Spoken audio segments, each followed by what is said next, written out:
Video में है class 9 के एक्सरसाइज 7.3 का क्वेश्चन नंबर 1। क्वेश्चन में दिया है triangle ABC and DBC are two isosceles triangle on the same base BC and vertices A and D are on the same side of BC.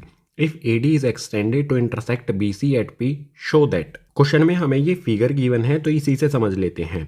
A B C ये एक isosceles triangle है, D B C ये एक isosceles triangle है। दोनों isosceles triangle same base B C पर बने हुए हैं और जो वर्टिसेस ए और डी यानी कि ये पॉइंट हैं ए और डी, ये इस बेस बी सी के एक ही साइड यानी कि ऊपर की ओर हैं। अगर ए डी इस वाली ए डी को बढ़ाया जाए नीचे की ओर तो ये इस बी सी लाइन को पी पॉइंट पर टच करती है या फिर कह सकते हैं इंटरसेक्ट करती है। सो हमें शो करना है फर्स्ट पार्ट में triangle A B D congruent to triangle A C D. Question number 1 के टोटल 4 पार्ट हैं, एक एक करके सभी को देखेंगे। फर्स्ट वाले पार्ट में ट्रायंगल ए बी डी इस वाले ट्रायंगल को ए सी डी इस वाले ट्रायंगल के कॉन्ग्रुएंट करना है, इन दोनों को कॉन्ग्रुएंट करना है। सो सॉल्यूशन स्टार्ट होता है यहां से। सबसे पहले हमें गिवन क्या है इस चीज को समझ लेते हैं। देखो गाइज, ए बी सी और डी बी सी ये दोनों ट्रायंगल आइसोसेलेस है यानी कि इनकी दो साइड एक दूसरे के इक्वल होंगी। ये है ए बी सी और ये है डी बी सी। दोनों में कॉमन क्या है? दोनों में बी सी आता है, यानी बी सी के अलावा ट्रायंगल की जो भी दो साइड हैं वो एक दूसरे के इक्वल होंगी। ए बी सी में ए बी और ए सी ये एक दूसरे के इक्वल होंगी, इन पे सिंगल मार्क कर देते हैं। और बिल्कुल इसी तरह से जो हमारा ट्रायंगल है डी बी सी, इस वाले ट्रायंगल में भी डी बी और डी सी ये एक दूसरे के इक्वल होंगी। सो यहां पर गिवन में भी यही लिख देता हूं। गिवन में यहां पर आ जाएगा ए बी इक्वल्स टू में ए सी लिख देता हूं। ये आ जाएगा हमारा ए बी इक्वल्स टू में ए सी। बिल्कुल इसी तरह से जो हमारा ये वाला ट्रायंगल है डी बी सी, इसमें डी बी और डी सी एक दूसरे के इक्वल है, इसको भी लिख देता हूं डी बी इक्वल्स टू में डी सी। गिवन के बाद आ जाते हैं फर्स्ट वाले पार्ट पर। फर्स्ट वाले पार्ट में हमें इन दोनों ट्रायंगल्स को कॉन्ग्रुएंट करना है, तो यहां पर लिखेंगे in triangle A B D and triangle, दूसरे वाला ट्रायंगल कौन सा है? ए सी डी। इन दोनों ट्रायंगल्स में हमें 3 पॉइंट्स ढूंढने हैं जो एक दूसरे के इक्वल होने चाहिए। सो ये है हमारा ट्रायंगल ए बी डी और ये है ए सी डी। फिगर से ही देख लो, इस वाले ट्रायंगल में ए बी और इस वाले ट्रायंगल में ए सी एक दूसरे के इक्वल है। फर्स्ट पॉइंट हमें मिल गया। ए बी इक्वल्स टू में ए सी, इसका रीजन क्या हो जाएगा? आप यहां पर ऊपर देख सकते हो ए बी और ए सी क्या है? इक्वल है। ये हमें गिवन में ही दिया गया है, सो रीजन यहां पर लिख देंगे गिवन। इसके बाद सेकंड पॉइंट देखो, ये वाला ट्रायंगल ए बी डी और ये वाला ट्रायंगल ए सी डी, इसमें बी डी और इसमें सी डी एक दूसरे के इक्वल है, या फिर इसे हम लिख सकते हैं डी बी और डी सी। आप यहां पर गिवन में भी देख सकते हो ये एक दूसरे के इक्वल है। सेकेंड पॉइंट हो जाएगा हमारा डी बी इक्वल्स टू में डी सी। इसका भी रीजन क्या हो जाएगा? गिवन। ये भी हमें क्वेश्चन में गिवन में दिया गया है। आ जाते हैं थर्ड पॉइंट पर। इस वाले ट्रायंगल में ए बी डी में ए डी और ए सी डी में भी ये साइड आती है ए डी। इस वाले ट्रायंगल और इस वाले ट्रायंगल दोनों ट्रायंगल्स में ये साइड आती है ए डी, तो इसे लिख देंगे ए डी इक्वल्स टू में ए डी। ये साइड का रीजन क्या हो जाएगा, मतलब इस पॉइंट का रीजन क्या हो जाएगा हमारा? कॉमन। ये दोनों ट्रायंगल्स में आती है। देखो यहां पर हमें 3 पॉइंट मिल गए हैं, ये तीनों पॉइंट यहां पर हमें मिल गए, तो हम क्या कह सकते हैं कि triangle A B D congruent है ट्रायंगल ए सी डी के। कौन से रूल से हुआ? तीनों पॉइंट में क्या यूज किया हमने? यहां पर भी साइड, यहां पर भी साइड और यहां पर भी साइड। सो कौन से रूल से होगा? एसएसएस रूल से। फर्स्ट वाले पार्ट में हमें यही शो करना था, ट्रायंगल ए बी डी और ट्रायंगल ए सी डी एक दूसरे के कॉन्ग्रुएंट हैं। सो फर्स्ट पार्ट हो गया यहां पर हमारा कंप्लीट। फर्स्ट वाले पार्ट में हमने शो किया ट्रायंगल ए बी डी और ट्रायंगल ए सी डी ये दोनों एक दूसरे के कॉन्ग्रुएंट हैं।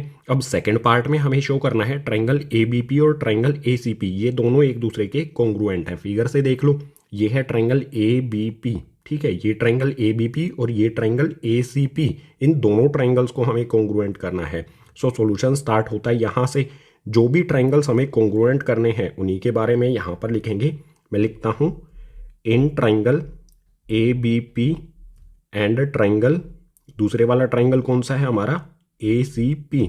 इनमें हमें 3 पॉइंट ढूंढने हैं गाइस। सो सिंपल सी बात है, ट्रायंगल ए बी पी और ट्रायंगल ए सी पी, ये हमारा ए बी पी इस वाले ट्रायंगल की ये वाली साइड ए बी और इस वाले ए सी पी की ए सी साइड, ये दोनों एक दूसरे के इक्वल हैं। लिख लेते हैं ए बी इक्वल्स टू में ए सी। रीजन क्या होगा इसका?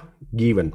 ये वाला हमारा ट्राइंगल जो है ए बी सी, ये क्या है, एक आइसोसेलेस ट्राइंगल है। उसकी ए बी और ए सी साइड ये एक दूसरे के इक्वल है, ये हमें गिवन में ही दिया गया था। अब सेकंड पॉइंट के लिए क्या करेंगे, जो हमारा ये ट्राइंगल है ए बी पी, इसमें ये वाला एंगल, इस वाले एंगल को लिख देते हैं एंगल नंबर 1। बिल्कुल इसी तरह से हमारा जो दूसरा ट्राइंगल है ए सी पी, इस वाले ट्राइंगल में ये वाला एंगल, इसको लिख देते हैं एंगल 2। अब मैं यहाँ पर लिखता हूँ एंगल 1 इक्वल्स टू में एंगल 2। एंगल 1 और एंगल 2 एक दूसरे के इक्वल होंगे। क्यों इक्वल होंगे, इसका रीज़न क्या होगा, इसको ध्यान से समझ लो। फर्स्ट पार्ट में हमने ए बी डी और ए सी डी ट्राइंगल्स को क्या किया था, कॉन्ग्रुएंट। ये ए बी डी और ये ए सी डी, इसमें इन दोनों ट्राइंगल्स को हमने कॉन्ग्रुएंट कर दिया था, तो इनके कॉन्ग्रुएंट पार्ट्स जो होंगे वो भी एक दूसरे के इक्वल होंगे। यानी इस वाले ट्राइंगल में ए बी डी में एंगल 1 आता है, ए सी डी में एंगल 2 आता है। तो मैं लिख सकता हूं एंगल 1 और एंगल 2 एक दूसरे के इक्वल होंगे। कौन से रूल से guys, C P C T. So यहाँ रीजन में आ जाएगा सी पी सी टी। अब आ जाते हैं थर्ड पॉइंट पर, जो हमारा ये है ट्राइंगल ए बी पी, इसमें साइड आती है ए पी और इसमें ए सी पी में भी साइड आती है ए पी। दोनों ट्राइंगल्स में, इस वाले ट्राइंगल में भी ए पी आता है और इस वाले ट्राइंगल में भी ए पी आता है। तो यहाँ पर मैं लिख देता हूँ ए पी इक्वल्स टू में ए पी, कॉमन आ जाएगा इसका रीजन। बिल्कुल सिंपल, इन दोनों ट्राइंगल्स में हमें 3 पॉइंट मिल गए हैं, तो हम लिख सकते हैं triangle A B P congruent होगा ट्राइंगल ए सी पी के। दोनों ट्राइंगल्स क्या होंगे, एक दूसरे के कॉन्ग्रुएंट होंगे। कौन से रूल से हुए, आप यहाँ पर सिंपली देख सकते हो। फर्स्ट मिली हमें साइड, दूसरा एंगल और थर्ड है साइड। सो यहाँ पर रीजन हो जाएगा साइड एंगल साइड रूल से। सेकेंड पार्ट में हमें इन दोनों ट्राइंगल्स को शो करना था कि ये एक दूसरे के कॉन्ग्रुएंट हैं, यहाँ पर हमने ये कर दिया। फर्स्ट सेकंड पार्ट को हमने शो कर दिया। देख लेते हैं थर्ड पार्ट में हमें क्या शो करना है। A P bisect angle A as well as angle D. जो ये लाइन है ए पी, ये इस एंगल ए और एंगल डी, इन दोनों एंगल्स को बाइसेक्ट करती है, यानी कि 2 इक्वल पार्ट्स में डिवाइड करती है। सो बिल्कुल सिंपल सा सोल्यूशन हो जाएगा। सेकेंड पार्ट में हमने क्या किया था, एंगल 1 और एंगल 2 को इक्वल लिखा था। सो यहाँ पर वही चीज़ लिख देता हूँ मैं, एंगल 1 इक्वल्स टू में एंगल 2 हो जाएगा। ये दोनों एंगल्स एक दूसरे के इक्वल हैं। कौन से रूल से इक्वल हुए थे गाइज, पीछे वाले पेज पर C P C T rule से। अब आ जाते हैं, देखो गाइज, इस वाले एंगल पर, एंगल डी पर, एंगल डी को यहाँ पर 2 पार्ट्स में डिवाइड किया गया है। एक तो हमारा इस साइड वाला ये एंगल बनता है, एक ये एंगल बनता है। ये पूरा डी एंगल है। सो इनको भी नाम दे देते हैं, ये एंगल 3, ये एंगल 4। अगर हमें ये शो करना है कि ए पी एंगल डी को बाइसेक्ट करती है, तो हमें एंगल 3 और एंगल 4 को इक्वल शो करना होगा। सो उसके लिए क्या करेंगे, जो हमारा ये ट्राइंगल है डी बी पी, ये वाला ट्राइंगल, और ट्राइंगल डी सी पी, ये वाला ट्राइंगल, इन दोनों ट्राइंगल्स को कॉन्ग्रुएंट करना होगा। सो यहाँ पर मैं लिख देता हूँ इन ट्राइंगल, कौन सा ट्राइंगल है हमारा, triangle D B P, and triangle दूसरे वाला कौन सा ट्राइंगल है, ट्राइंगल डी सी पी। इन दोनों ट्राइंगल्स को हमें कॉन्ग्रुएंट करना है। इन दोनों ट्राइंगल्स में कौन कौन सी चीज़ें इक्वल हैं उनको लिख लेते हैं। ट्राइंगल डी बी पी में डी बी साइड और ट्राइंगल डी सी पी में डी सी साइड, ये एक दूसरे के इक्वल है। सो यहाँ पर मैं लिखता हूँ डी बी इक्वल्स टू में डी सी। क्यों इक्वल है ये गिवन में हमें दिया गया है। डी बी सी क्या था, एक आइसोसेलेस ट्राइंगल था जिसकी डी बी और डी सी साइड इक्वल थी। सो ये आ जाएगा यहाँ पर इसका रीजन गिवन। सेकेंड पॉइंट पर आ जाते हैं। सेकेंड पॉइंट में मैं लिखता हूँ डी पी इक्वल्स टू में डी पी। यहाँ पर लिखता हूँ मैं डी पी इक्वल्स टू में डी पी। इसका रीजन पहले से ही लिख देता हूँ कॉमन। देखो बिल्कुल सिंपल है, इस वाले ट्राइंगल में ये साइड आती है डी पी और इस वाले ट्राइंगल में भी यही साइड आती है डी पी, यानी इन दोनों ट्राइंगल्स में ये कॉमन है। थर्ड पॉइंट पर आ जाते हैं। डी बी पी में बी पी और डी सी पी में सी पी, ये दोनों साइड एक दूसरे के इक्वल है। यहाँ पर मैं लिखता हूँ बी पी इक्वल्स टू में सी पी। इसका रीज़न लिखेंगे।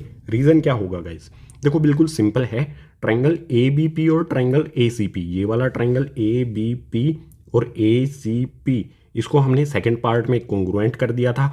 इट मीन्स बी पी और सी पी क्या है, इसके कोरस्पॉन्डिंग पार्ट्स हैं। तो बिल्कुल सिंपल है, कोरस्पॉन्डिंग पार्ट किसी भी कॉन्ग्रुएंट ट्राइंगल के इक्वल होते हैं। तो यहाँ पर बीपी और सीपी एक दूसरे के इक्वल होगा। कौन से रूल से, सीपी सीटी रूल से। सीपीसीटी रूल क्यों अप्लाई किया हमने, क्योंकि ट्रायंगल एबीपी और ट्रायंगल एसीपी, ये वाला ट्रायंगल एबीपी और ये वाला ट्रायंगल एसीपी ये एक दूसरे के इक्वल हैं, तो ये वाली साइड और ये वाली साइड एक दूसरे के इक्वल होगी सीपीसीटी रूल से। अब 3 पॉइंट हमें मिल गए, तो मैं यहाँ पर लिख सकता हूँ नीचे ट्रायंगल डीबीपी कॉन्ग्रुएंट होगा ट्रायंगल डीसीपी के। कौन से रूल से हुआ, एस रूल से। आप यहाँ पर क्लियरली देख सकते हो तीनों हमें यहाँ पर मिली हैं साइड। और अगर ये दोनों ट्राइंगल्स एक दूसरे के कॉन्ग्रुएंट है, फिगर से देखो डी बी पी और डी सी पी एक दूसरे के कॉन्ग्रुएंट हैं, तो एंगल 3 और एंगल 4 एक दूसरे के इक्वल होगा। यहाँ पर मैं लिखता हूँ एंगल 3 इक्वल्स टू में एंगल 4। क्यों इक्वल होगा, कौन सा रीजन होगा इसका, क्या रीजन लिखेंगे यहाँ पर, सी पी सी टी। ये वाला ट्राइंगल और ये वाला ट्राइंगल एक दूसरे के कॉन्ग्रुएंट हैं, तो ये वाला एंगल और ये वाला एंगल एक दूसरे के इक्वल होगा सीपीसीटी रूल से। अब बिल्कुल सिंपल सी बात है, एंगल 1 और एंगल 2 ये दोनों एक दूसरे के इक्वल हैं, और एंगल 3 और एंगल 4 ये दोनों एक दूसरे के इक्वल हैं। ये एंगल 1 और एंगल 2 ये दोनों मिलके बनाते हैं पूरा एंगल ए, और एंगल 3 और 4 ये दोनों मिलके बनाते हैं पूरा एंगल डी। इन दोनों एंगल्स को, एंगल ए और एंगल डी, इनको बाइसेक्ट करने वाली लाइन कौन सी है, एपी। और ये एपी क्या करती है, बराबर बराबर बिल्कुल इक्वल पार्ट्स में डिवाइड करती है। यहाँ पर हमने शो कर दिया ना, इक्वल पार्ट्स में डिवाइड करती है। एंगल 1 और एंगल 2 इक्वल है, बिल्कुल इक्वल पार्ट में। यहाँ पर इन्हें बाइसेक्ट किया, डिवाइड किया, और यहाँ पर भी एंगल 3 और एंगल 4 को ये इक्वल पार्ट्स में डिवाइड करती है। यानी हम कह सकते हैं कि इस एंगल ए को और एंगल डी को ये वाली लाइन एपी बाइसेक्ट करती है, यानी कि दो इक्वल पार्ट्स में डिवाइड करती है। सो यहां पर मैं लिख देता हूं therefore AP bisects angle A and angle D। जो ये AP लाइन है ये इस एंगल A को और एंगल D को बाइसेक्ट करती है, ये हमने शो कर दिया। ये हो गया हमारा थर्ड पार्ट का सॉल्यूशन। अब फोर्थ पार्ट के लिए चलते हैं नेक्स्ट पेज पर। अब क्वेश्चन नंबर 1 का फोर्थ यानी कि लास्ट पार्ट, इसमें हमें शो करना है AP is perpendicular bisector of BC। जो ये लाइन है AP, ये इस BC लाइन को परपेंडिकुलरली बाइसेक्ट करती है। परपेंडिकुलर होने का मतलब होगा यहाँ पर 90 डिग्री का एंगल बनाती है, और बाइसेक्टर होने का मतलब होगा ये BC को दो इक्वल पार्ट्स में डिवाइड करती है, यानी कि BP और CP को हमें इक्वल भी शो करना है। सो बिल्कुल सिंपल सी यहाँ पर बात मैं लिख देता हूँ, BP इक्वल्स टू में CP। BP और CP एक दूसरे के इक्वल होंगे। ये वाली साइड BP और ये वाली साइड CP ये एक दूसरे के इक्वल होंगे। रीज़न बताता हूँ। देखो यहाँ पर सेकंड पार्ट में हमने क्या किया था, ट्रायंगल ABP और ट्रायंगल ACP इन दोनों को कॉन्ग्रुएंट किया था। ये ट्रायंगल हमारा ABP और ये वाला ट्रायंगल हमारा ACP।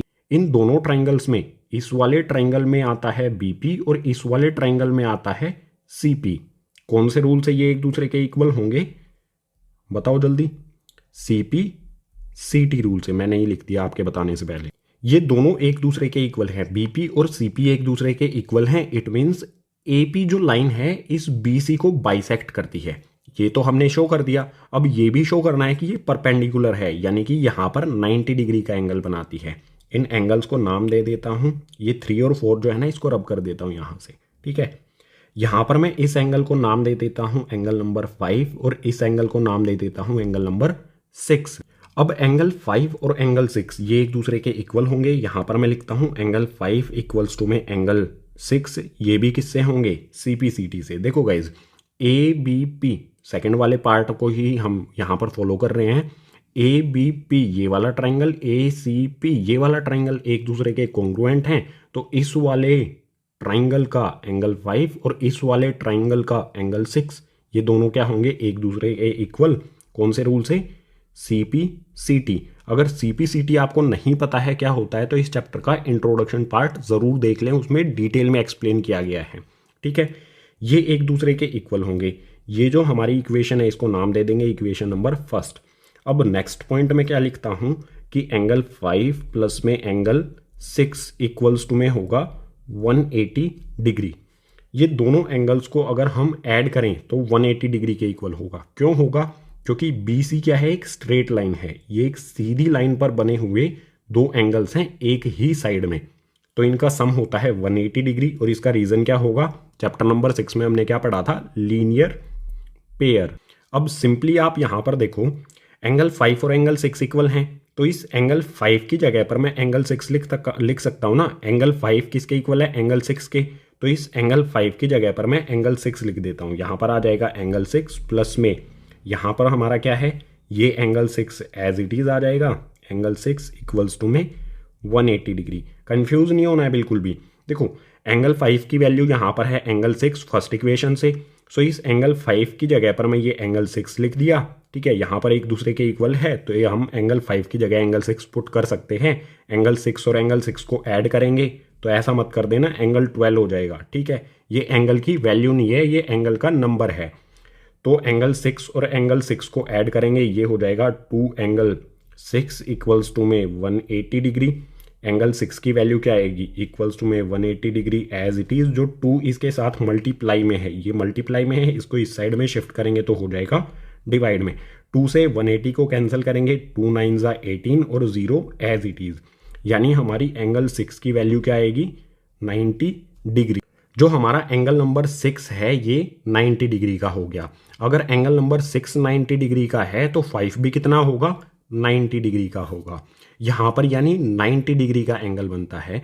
और बीपी और सीपी एक दूसरे के इक्वल हैं। ये बीपी और सीपी एक दूसरे के इक्वल हैं, यानी एपी इनको बाइसेक्ट करती है और एपी इस बीसी पर परपेंडिकुलर भी है। 90 डिग्री का एंगल बनता है। एंगल 5 और एंगल 6 की वैल्यू 90 डिग्री आ गई। 90 डिग्री का एंगल भी बनता है और बीपी और सीपी एक दूसरे के इक्वल हैं। तो हम यहाँ पर लिख सकते हैं therefore AP is perpendicular bisector of BC। जो ये हमारी लाइन AP है ये इस BC को परपेंडिकुलरली बाइसेक्ट करती है, दो इक्वल पार्ट्स में डिवाइड करती है BP और CP में, और यहाँ पर साथ में 90 डिग्री का एंगल भी बनाती है। सो इसी के साथ क्वेश्चन नंबर 1 हो गया हमारा कंप्लीट।